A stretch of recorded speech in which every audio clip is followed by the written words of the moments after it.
Hello friends, welcome to my channel.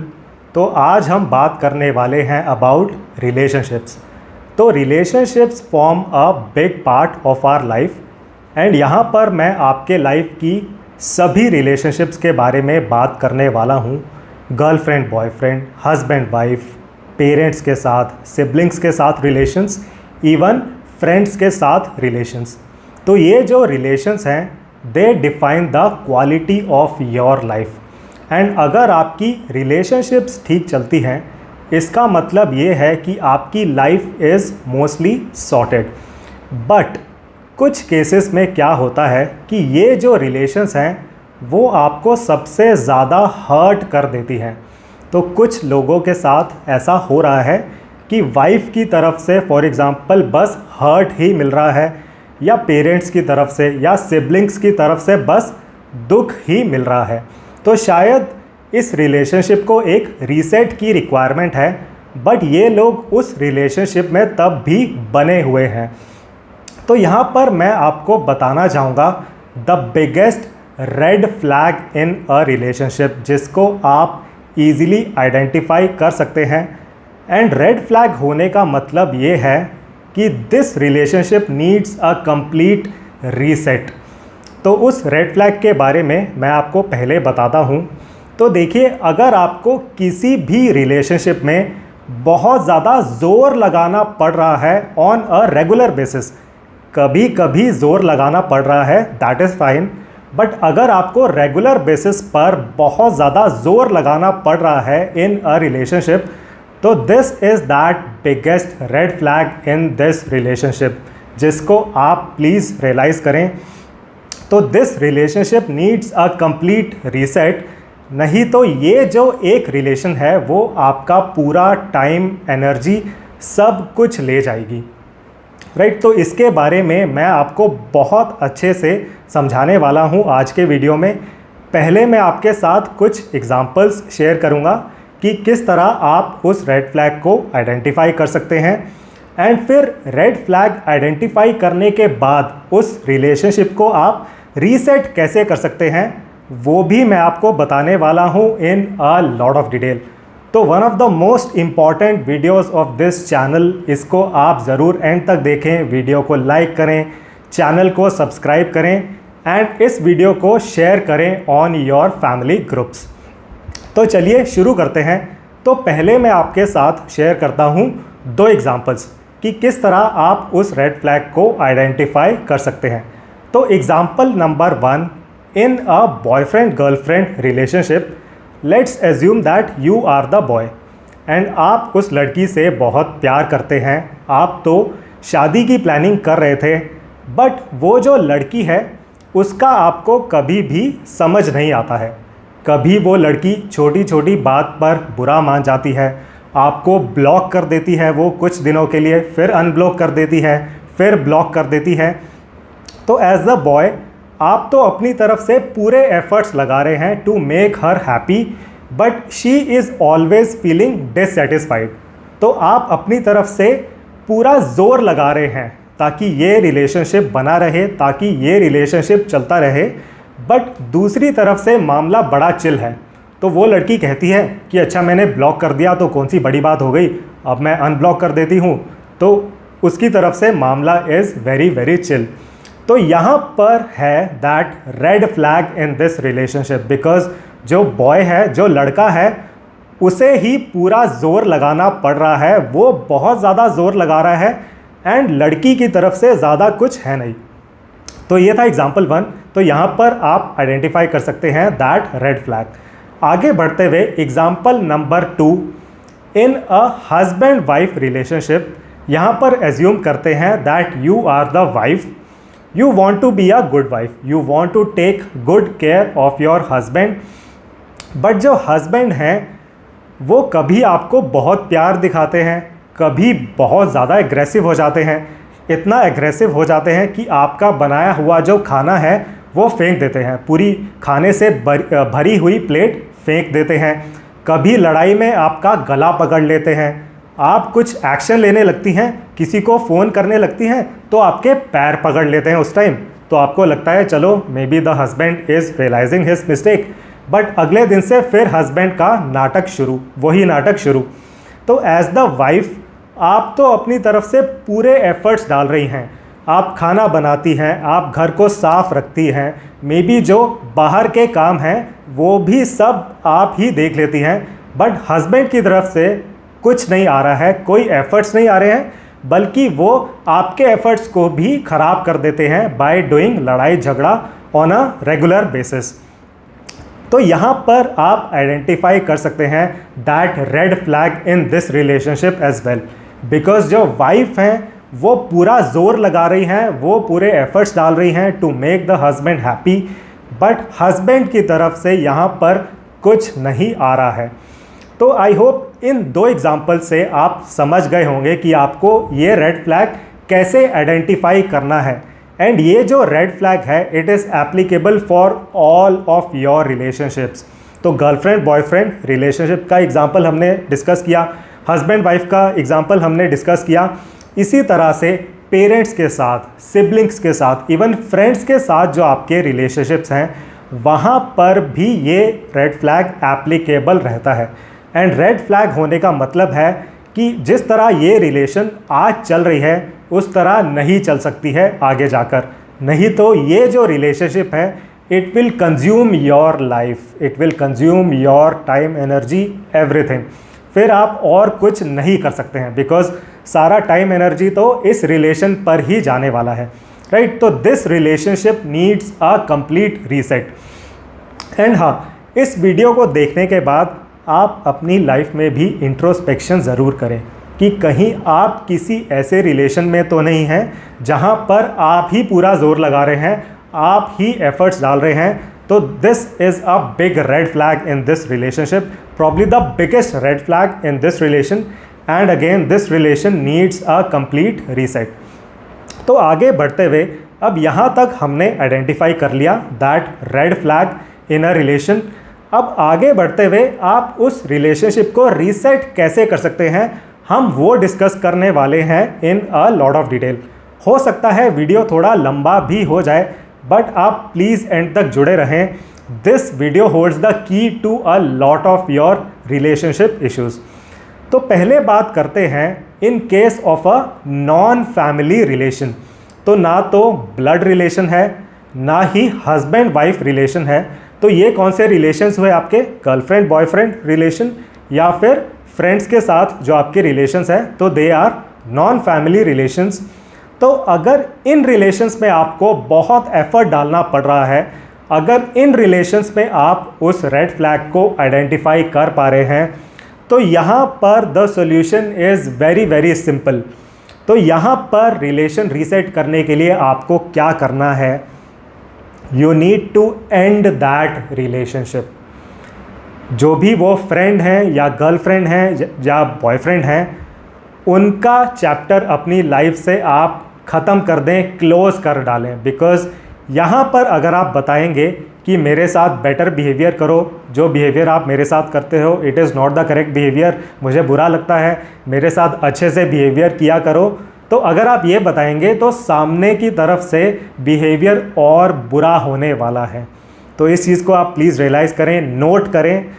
तो देखिए, I completely agree that अब girlfriend के साथ एकदम से रिलेशनशिप एंड करना इज़ नॉट सो ईजी। बहुत ज़्यादा पेन लगता है लोगों को when ending their relationship with a girlfriend और विद अ बॉयफ्रेंड। बट आपको यहाँ पर रियलाइज़ करना है, देखिए वो जो गर्लफ्रेंड थी, she was never concerned about you, about your happiness. वो आपको बार बार ब्लॉक कर देती थी, तो आप ही एफर्ट्स डाले जा रहे थे टू कंटिन्यू दिस रिलेशन। तो इसका मतलब ये है कि ये जो रिलेशनशिप है उसका फ्यूचर नहीं था। She was never looking at the future. May be आप ऐसा प्लान कर चुके थे कि आप तो उससे शादी करने वाले हैं, बट उसकी तरफ से कुछ ऐसी प्लानिंग नहीं थी, राइट। तो आई नो दैट ये सोल्यूशन आपको काफ़ी पेनफुल लग सकता है, but this is the only way out in case of a non family relation. तो देखिए, ज़्यादा मत सोचें, इस रिलेशनशिप को ख़त्म करें। Save yourself from some pain, because this relation can give you lot of mental pain, lot of mental trauma. So save yourself from that mental trauma and life में आप आगे बढ़ें, अपनी life, अपने career, पैसा कमाने के ऊपर फोकस रखें and look for a serious relation, जहाँ पर जो लड़की है she is also serious about the relationship. सिर्फ आप ही नहीं अकेले चला रहे हैं उस रिलेशनशिप को। तो ये तो था solution in the case of a non family relationship. आगे बढ़ते हुए इन case of a family relationship, तो या तो ब्लड रिलेशंस हैं या फिर हस्बैंड वाइफ, तो सिबलिंग्स के साथ, पेरेंट्स के साथ। हस्बैंड वाइफ के केस में आपको क्या करना है, तो देखिए यहाँ पर the situation becomes a bit complex, because यहाँ पर आप ये नहीं कह सकते हैं कि डियर वाइफ मैं तो तुम्हारा चैप्टर ही क्लोज कर डालूंगा, तो that solution is not applicable for family relationships. And देखिए ये भी एक फैक्ट है कि जो आपके फैमिली मेम्बर हैं उनके दिमाग में, उनके दिल में आपके लिए एक सॉफ्ट कॉर्नर भी रहता है। तो इस रिलेशनशिप को बहुत अच्छे से रीसेट किया जा सकता है, इस रिलेशनशिप को इम्प्रूव किया जा सकता है। तो कुछ मैं आपको सॉल्यूशंस बताने वाला हूँ, ध्यान से सुने इन सॉल्यूशंस को। तो पहला सॉल्यूशन तो ये रहेगा, you need to have a one-to-one clear discussion with that family member। जो भी वो फैमिली मेम्बर हैं, चाहे आपके पेरेंट्स हैं, सिबलिंग्स हैं, हस्बैंड हैं या फिर वाइफ हैं, उनके साथ आप 1-to-1 डिस्कशन करें, दिल खोल कर डिस्कशन करें। जो भी आपके दिल में, दिमाग में बात है वो आप उनके सामने रख दें। एंड 90% केसेस में this solution works like a charm, this solution will improve your relationship in 90% cases. तो फॉर एग्ज़ाम्पल जो हस्बैंड वाइफ का एग्ज़ाम्पल हमने डिस्कस किया था, जो था एग्ज़ाम्पल नंबर 2, तो उस केस में वाइफ को क्या करना है, एंड ये एक एग्ज़ाम्पल था, इस केस में जो वाइफ हैं बस वो ही ज़ोर लगाती जा रही हैं। हो सकता है आपकी लाइफ में आप एज अ हस्बैंड हैं एंड आप ही पूरा ज़ोर लगा रहे हैं, तो again this is applicable for all of your family relations. अब उस स्पेसिफिक सिनेरियो में जो एग्ज़ाम्पल नंबर 2 है, वहाँ पर जो वाइफ हैं उन्हें करनी है एक clear 1-to-1 discussion with her husband कि डियर हस्बैंड, ये जो आप मेरे साथ बिहेवियर करते हैं ये एक बहुत ही गलत बिहेवियर है, ऐसा आपको नहीं करना चाहिए। मैं तो आपको खुश करने के लिए अपने पूरे एफ़र्ट्स डालती हूँ, बट आप ना तो कोई एफ़र्ट डालते हैं, आप अपनी तरफ से कुछ नहीं करते हैं, आप बल्कि मेरे एफ़र्ट्स पर पानी फेर देते हैं लड़ाई झगड़ा करके। अगर आपकी लाइफ में और कोई टेंशन चल रही है तो आप उस टेंशन को डिस्कस कीजिए, उस टेंशन का, उस स्ट्रेस का आप सॉल्यूशन ढूंढिए। मेरे ऊपर उस टेंशन को मत निकालिए, मेरे साथ बुरा बिहेवियर करके उस टेंशन को आप मत निकालें। देखिए डियर हस्बैंड, आज तक तो मैं एक बहुत अच्छी वाइफ बनी हुई हूँ, अगर मैं गुस्सा हो गई तो आप कहीं के नहीं रहोगे। तो इस तरह वो जो वाइफ हैं उन्हें अपने दिल की बात बोल डालनी है बिफोर द हस्बैंड, एंड फिर दोनों तरफ से दिल की बात हो जाती है। And again same solution is applicable for your other family relations also. And definitely siblings के, पेरेंट्स के केस में जो डिस्कशन होती है वो इससे काफ़ी ईजी रहती है, बिकॉज वहाँ पर इतने इमोशंस की रिक्वायरमेंट नहीं रहती है, राइट। तो 90% केसेस में तो ये सोल्यूशन एप्लीकेबल रहता है डिस्कशन करने से, 1-to-1 डिस्कशन करने से। एंड दोनों तरफ से हो रही है डिस्कशन, ऐसा नहीं कि बस वाइफ ही बोलती जा रही है, हस्बैंड भी अपनी बात बताएंगे कि क्या उनके दिमाग में टेंशन है, क्यों वो इतना बुरा बिहेवियर कर रहे थे। तो दोनों तरफ से 1-to-1 डिस्कशन हो गई। 90% केसेस में दिस सोल्यूशन वर्क्स, रिलेशनशिप का रीसेट हो जाता है, एक न्यू बिगिनिंग हो जाती है एंड रिलेशनशिप ठीक हो जाती है, इम्प्रूव हो जाती है। अब बाकी 10% केसेस में आपको क्या करना है, उसके लिए आप जुड़े रहें। तो पहले तो आपने डिस्कशन करी with that family member, still अगर रिलेशनशिप इम्प्रूव नहीं होती है, अब दूसरा सोल्यूशन आपको क्या अप्लाई करना है, you need to become indifferent towards that family member and you need to stop taking nonsense from that family member।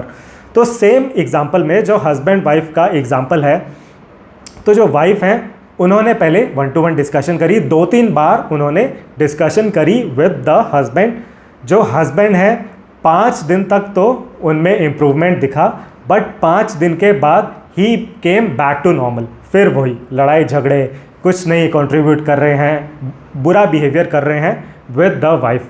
तो अब ये जो वाइफ हैं उन्हें क्या करना है, उन्हें हो जाना है indifferent towards that husband. And जो वाइफ हैं उन्हें पूरा फोकस अपने ऊपर रखना है, अपनी वेल बीइंग के ऊपर रखना है।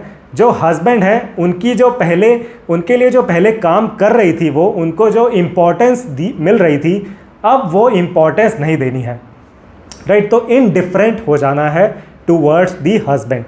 जो वाइफ हैं उन्हें इस केस में इनडिफरेंट हो जाना है टूवर्ड्स दी हस्बैंड, इम्पोर्टेंस बिल्कुल नहीं देनी है। जो हस्बैंड टैंट्रम्स थ्रो कर रहे थे उन पर कोई रिएक्शन नहीं करना है। डेफिनेटली अगर वो हस्बैंड एग्रेसिव होते हैं तो चाहे आप पुलिस बुला लें, आई वुड नॉट से कि आप उनकी तरफ से एग्रेसिवनेस को झेलें, नहीं, एग्रेसिवनेस को नहीं झेलना है। अगर हस्बैंड एग्रेसिव हो रहे हैं आप पुलिस को बुला लें। उसके अलावा अगर छोटे मोटे टैंट्रम्स वो थ्रो कर रहे हैं उनको आप इग्नोर करें, राइट। तो 90% केसेस में तो डिस्कशन करने से रिलेशन इम्प्रूव हो जाता है, रिलेशन रीसेट हो जाता है। रिमेनिंग 10% में से 9% केसेस में this solution works being indifferent, right. तो 90% केसेस में डिस्कशन, रिमेनिंग 9% केसेस में इनडिफरेंट होने से रिलेशनशिप रीसेट हो जाता है। अब बचते हैं 1% केसेस।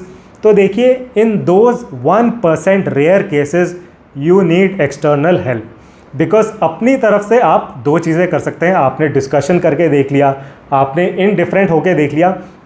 बिकॉज इनडिफरेंट होने के बाद क्या होता है, जो दूसरे फैमिली मेम्बर हैं वो भी रियलाइज़ करते हैं कि अरे यार, पहले तो मेरी बहुत इम्पोर्टेंस थी इन द हाउस होल्ड।